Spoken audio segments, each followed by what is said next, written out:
Hey everyone, welcome back to the channel. In today's episode, we are traveling to the game for a 10K guaranteed tournament. I can't wait for you guys to see how it all went down. The next big tournament I would be playing will be the 20K guaranteed at Final Table. That's going to be on March 18th. If you happen to play this tournament, please come say hi. If you want to keep in touch and know where I'll be playing, then consider checking out my Instagram because I'll be posting there anytime I'm playing one of those bigger tournaments. And if you want to support me through this whole vlogging journey, then it's very simple. If you enjoy the video, drop a like, drop a comment. I'll respond to every comment. And also consider subscribing, hitting the notification bell. That way you will know whenever I post a new video. It really helps grow the channel and it helps me reach more poker players such as yourself. So I really appreciate it. All right, without further ado, let's go to the action and I'll catch you guys later.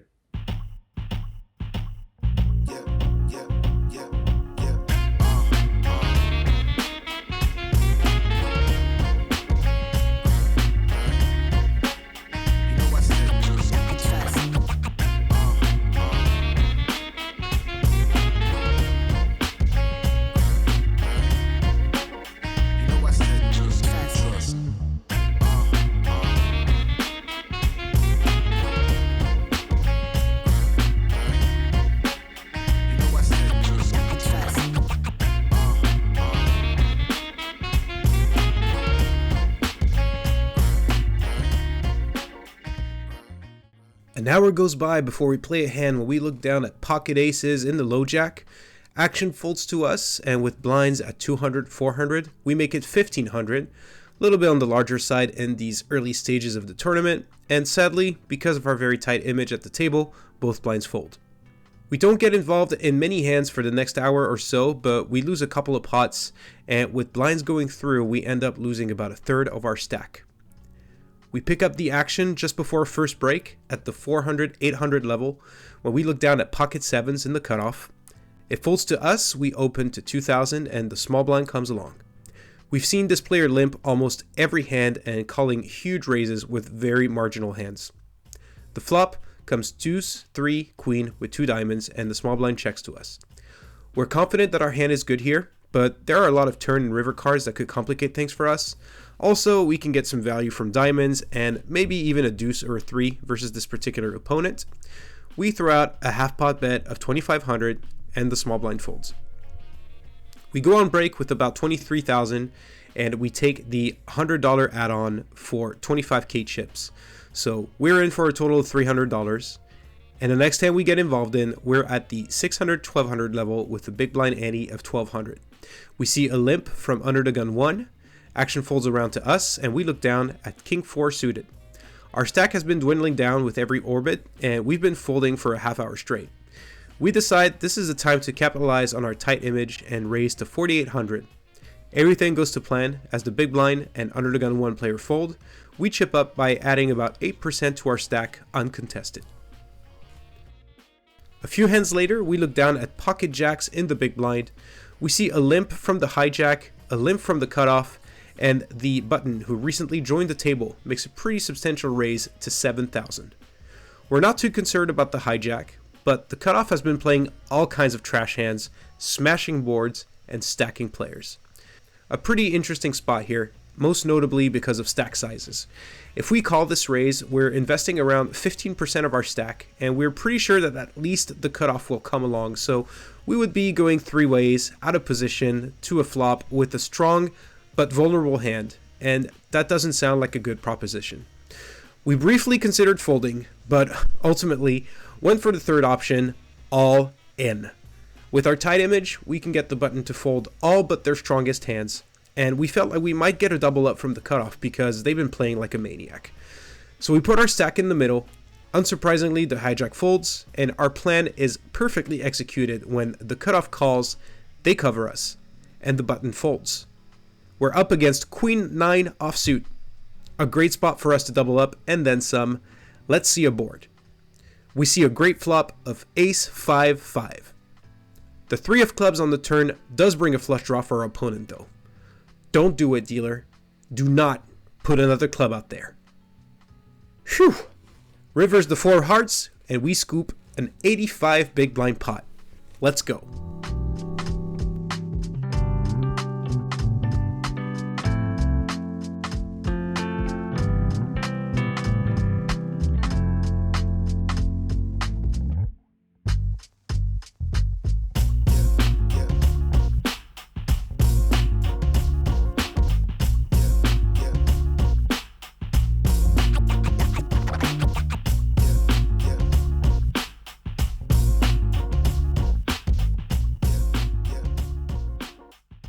We're still at the 600-1200 level when we look down at pocket kings from the cutoff. The low jack min raises to 2400, but that's not going to be enough for us. We bump it up to 7500. Action falls back around to the low jack, who calls the 7500. This is the same player from the jack's hand before, and it looks like we're going to battle once again. The flop comes 6-6 deuce with 2 spades. As I mentioned before, this player has been playing like a maniac, so they could have smashed this board for all we know, but we can't be afraid of monsters in the closet here. The low jack checks to us, and we deviate from our standard operating procedure by checking back for deception. By doing this, we also protect our checking range, meaning that we sometimes check with very strong hands, which makes us less predictable to play against. The turn comes the 3 of diamonds, and once again the low jack checks. By now, there are enough draws on the board that we can start extracting value from our pocket kings. We bet 2/3 pot, and unfortunately, the low jack snap folds. We are grateful to have picked up some chips because we go through another dry spell of cards and we don't get involved in any hands for a good hour. At this stage of the tournament, nearly half the field is gone and we have around average stack. We're now at the 1500-3000 level. We look down at King 6 of clubs on the button and the action folds to us. This is a standard spot to raise, and that's what we do.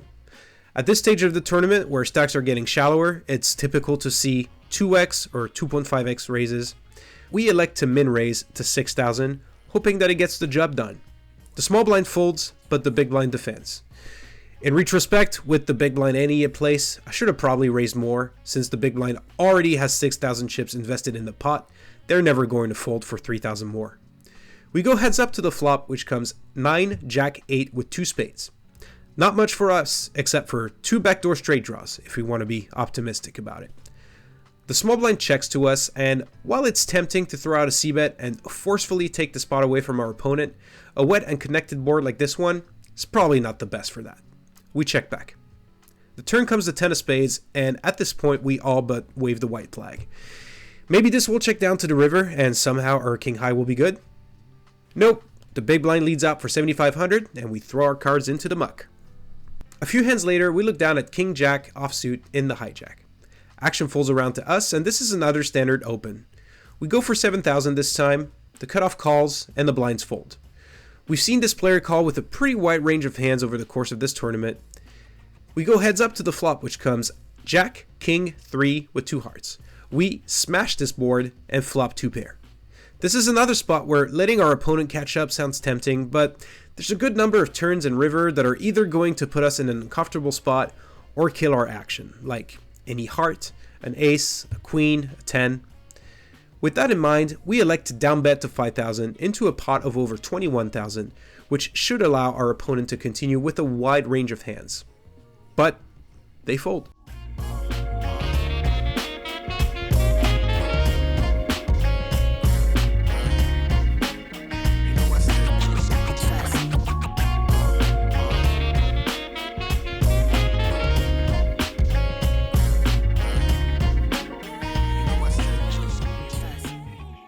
In this next hand, we look down at the ace-10 offsuit from under the gun. With blinds now at 2,000, 4,000, we min raise to 8,000, only to see the under the gun 1 player 3-bet shove. Action falls back around to us, and they have us covered. We started the hand with 25 big blinds, and while we hate to give chips away, this is a relatively simple fold. Let's just hope we don't go on another dry spell and that we can find another spot to make a move in the not too distant future. A few hands later, we look down at queen 3 of spades in the big blind. We see a limp from under the gun and the button, the small blind complete, and action is on us. Our hand feels a little too weak to make a squeeze play, so we check. We go 4 ways to a flop of queen, 4, king, all diamonds. We're happy to catch a piece of this board. Let's try to get to a cheap showdown. Action checks around on the flop, and the turn comes the 6 of clubs. Once again, action checks around, and we internally beg the dealer to throw a brick on the river. They flip a 9 of clubs, which does complete the straight. For a third time, action checks around. We show our pair of queens, and we're good. What a great result here. Not long after, we look down at pocket 4s in the small blind, and action folds to us. With 25 bigs, this seems like a great spot to just open shove, pick up the blinds and the antes, and add about 8% to our stack. So that's what we do. We shove, and we immediately start to sweat when we see that the big blind does not snap fold. Instead, they say they have a good hand, and holding pocket fours, this is not something we want to hear, as it looks like we would be in a flip situation at best if we get called. Not a spot we want to be in after 6 hours of play.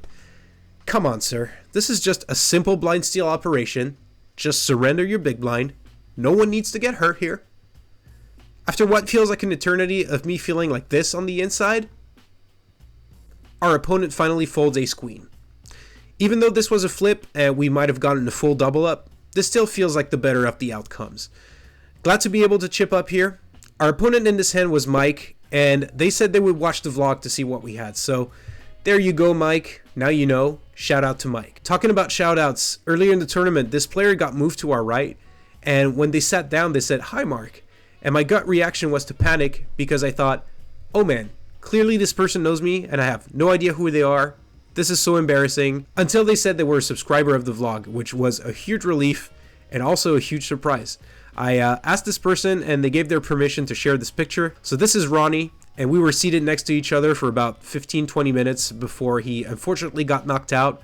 We talked poker, vlogging, and it was just a really cool experience. So shout out to you, Ronnie. Thank you for your support, and I'm sure we'll run into each other again sooner or later.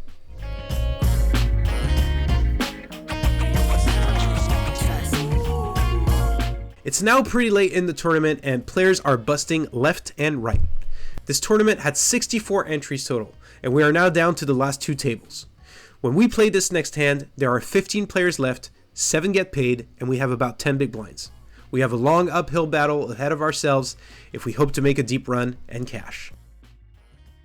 Well, looking down at pocket queens of the big blind should help. We see an open to 20,000 for middle position, and we have a very clear and easy shove here. A double up would surely be an amazing result. Sadly, the middle position player folds. Blinds go up. We are now at the 5,000, 10,000 level with a 10,000 big blind ante. We have 7 big blinds in our stack as we look down at king queen offsuit in the cutoff, and action folds to us. Once again, there's only one play here, and that is to shove. We go all in and everyone folds. Players keep busting and we are now at the final table. What an amazing result considering how short stacked we've been for a few levels now. That being said, while reaching the final table feels like an achievement, there are still 3 players to eliminate before we make the money, and no final table finish will make up for the disappointment of not cashing so close to the money after 7 hours of play. It looks like another player and ourselves are the shortest stacks at the table by quite a bit. From a strategy standpoint, we expect the other players to avoid playing big pots against each other until one or both of us are eliminated. So this is very much a double up or bust situation for us. The pressure is on.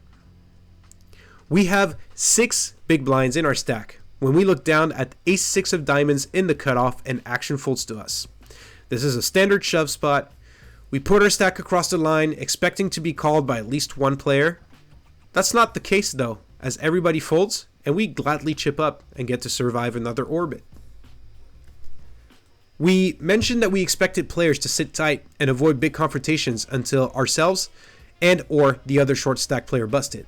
But surprisingly, players were still going for it. So much so that both of us short stack players find ourselves still at the table on the stone cold bubble. At this point, blinds went through us and we are sitting on a less than 4 big blind stack. 4 big blinds and the dream. The blinds reach the other short stack player and they see a flop on which they shove and they get snap called. They're holding pocket 4s while their opponent has a flush draw. The flush comes on the turn and boom! Just like that, we're in the money and we do a little dance internally. Soon after, we look down at pocket deuces under the gun and we go all in. Action folds around to the big blind who calls without looking at their cards, and they turn around queen jack offsuit. We were going to be in the flip anyway unless they also had a deuce. So let's hold up. Sadly, the flop comes queen 4 king, giving our opponent the winning hand. The turn comes the 5 of clubs, and the river is the ace of clubs, giving us a flush, but our opponent rivers a bigger flush, and we're out. Typically a min cash is nothing much to celebrate, but given the dry spells of cards and the fact that we were short stacked for so long, it's a pretty amazing result. Super happy to not come home empty-handed after almost 8 hours of play. All right, so we finally broke the no cash curse, and we managed to score to min cash. Super happy with the result considering how things went down. It was really, really awesome to meet a lot of players there, and a lot of people seemed to be excited about having someone vlog there. So that was really cool. I want to give a big shout out to Bronco, Harry, and all the staff at the game for supporting me. And it was really cool of them to let me film there. I really hope you enjoyed this video, and at the risk of sounding like a broken record, if you did, please drop a like, drop a comment, and subscribe and hit the notification bell, and I'll catch you guys in the next video. It's going to be a good one. All right? See you later. Bye.